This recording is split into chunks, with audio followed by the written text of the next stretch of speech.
1, kami dari kelompok 2 akan mempresentasikan yang berjudul Perencanaan Sumber Daya Manusia. Saya Alfirani Triyoyuskiah dengan NIM 242010 20075 dan teman saya Amalia Cantika Indiana dengan NIM 242010 2084 dan teman Saya Siti Wulandari dengan NIM 242010 2081. Oke, yang pertama itu perencanaan. Apa sih perencanaan atau planning itu? Perencanaan merupakan proses kegiatan yang di dalamnya itu membuat keputusan yang menjadi tolak ukur tercapainya keberhasilan suatu kegiatan. Bentuk pengertian dari perencanaan sumber daya manusia sendiri yaitu proses memetakan strategi untuk memperoleh, memanfaatkan, mengembangkan, dan mempertahankan sumber daya manusia sesuai dengan kebutuhan organisasi sekarang dan perkembangan di masa depan. Dan untuk tujuan perencanaan sumber daya manusia yang pertama, untuk menentukan kualitas dan kuantitas yang akan mengisi semua jabatan dalam perusahaan. Yang kedua, untuk menghindari kekurangan dan kelebihan karyawan.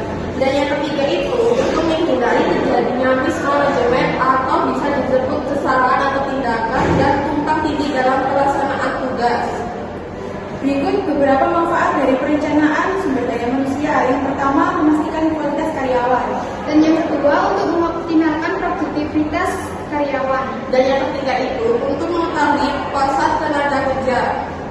Berikut langkah-langkah perencanaan sumber daya manusia. Yang pertama, perencanaan untuk kebutuhan masa depan. Dan yang kedua, untuk perencanaan pengembangan. Dan yang ketiga untuk perencanaan pengadaan dan seleksi atau pemberhentian sementara.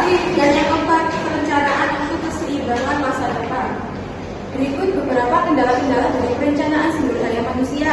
Yang pertama, standar kemampuan sumber daya manusia. Dan yang kedua, manusia sumber daya makhluk hidup. Dan yang ketiga situasi sumber daya manusia. Beginilah proses perencanaan sumber daya manusia. 1. Melihat ketersediaannya tenaga kerja saat ini. Dan yang kedua, memprediksi kebutuhan sumber daya manusia di masa depan. Dan yang ketiga itu memperkirakan apa saja yang diminta sumber daya manusia.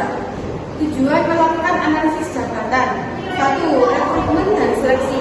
Yang kedua, analisis kinerja karyawan. Dan yang ketiga itu pelatihan dan pengembangan karyawan. Dan yang terakhir menentukan kompensasi.